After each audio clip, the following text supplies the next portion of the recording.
Strategies that work. I always say prepare for the worst and expect the best.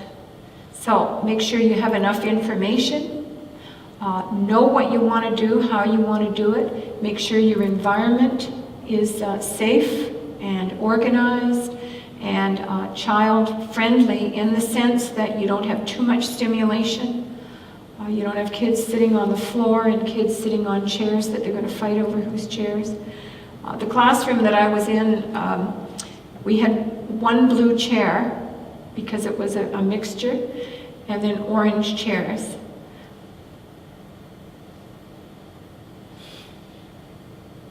It was just wrong. Had to get rid of that chair because that set up a whole issue of what's best and what's not. And you need to know that those kinds of things, those little teeny things in the minds of those children, that's the possessiveness, that's the territory, you know, protection, instinct, that bottom drawer stuff. Get rid of the fear tactics, but keep the firmness. That means that the adult needs to be strong and confident, able and willing to take a stand so you know what to do. I tell you, I can't be wimpy in my work at all. I tell the kids I'm the best teacher they're ever going to have in this area, and if they listen to me, their lives are going to change. I'm the one that's able to step into a gym game with a group of adolescents when it's getting too stressed and it's getting too active, and to be able to walk in, but I set that up ahead of time and make sure that they know that when I come in here, I'm there for a reason and the game stops. And to plan that and to be able to breathe, because when you're walking into a group of over 5 foot, they're taller than me, and yes, the butterflies are there, and are they going to stop this time, and is that ball going to come and hit me? But to be able to step out there, and they do stop. But you need to be strong and courageous. And in families, I say that to parents too. In parent coaching, it's to say, parents, you don't need to be afraid of your kids. You need to take charge of your home and your family, and you are the parents, and take an appropriate role with that. I would say that would be one of the biggest with the families that come to me, is that the parents are afraid of their kids, and they're afraid to do anything by unknown. I think somebody's going to come in and charge them with something, and that is big. So I don't see a lot of physical abuse or that kind of thing. I see actually the opposite. So my role is to empower them. Use love-based principles, but set boundaries for safety and security. Keep things safe by providing structure in the environment and safety in the relationship. Remember that skills are learned in developmental stages.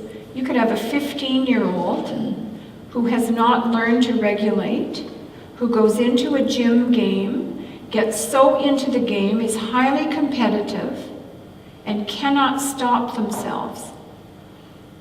The word is cannot. That young person needs to be taught how to regulate, to realize what competition is, to know that the game is not going to go away. It'll be here tomorrow, or it'll be here next period. But they have a 5-minute warning that the game is going to stop in 5 minutes. To teach those principles, not just call them and say, okay, your gym's over. You're done.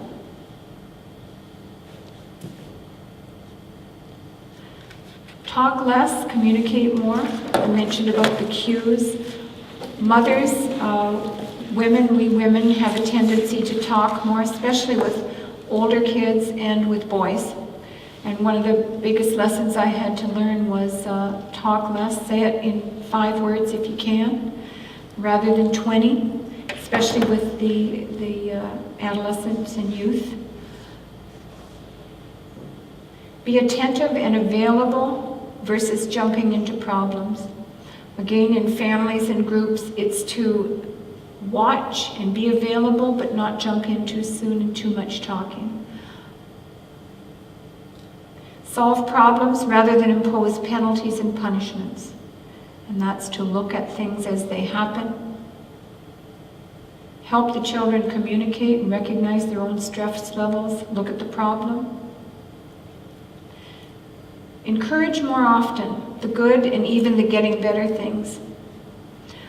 When you see a young person who's starting to use some of the principles that you're teaching, that they're just stopping themselves a little sooner before doing what they did, it's to be available and note that.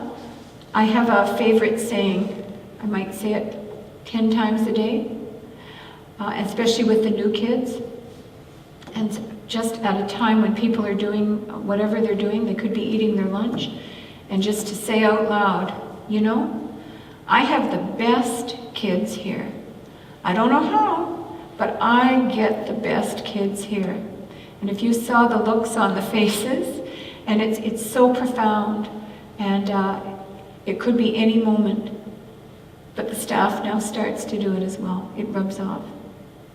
I was going to say, I have the best group here today. It's great. How do I get this? Listen to the whole story. In the case of a problem, each person has their own attitude in it and their own emotional response to it. So we need to hear that as adults.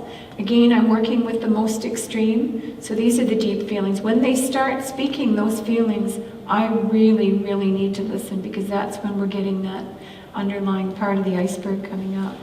In a family, I still hear where parents are saying, just go in the other room and deal with it yourselves. He said, she said, they said, whatever. To be able to hear what that person is thinking and feeling and what their perception of that problem is, and the other person to hear that, that's conflict mediation. People pay big dollars in the corporate world to solve problems in their corporations. People pay for therapy. That's what this is for children. What if every one of us learned to do this in our own life, in our own families, in our own area? It's profound. We have kids who will say, we solved it ourselves. We worked it out, and they really did, without punching, hitting, screaming, running away. But to be able to say, hey, I'll let you do that this time and I'll do it next. Or I got a little hot under the collar. I got a little dysregulated. I need to move myself out of the game. It does happen.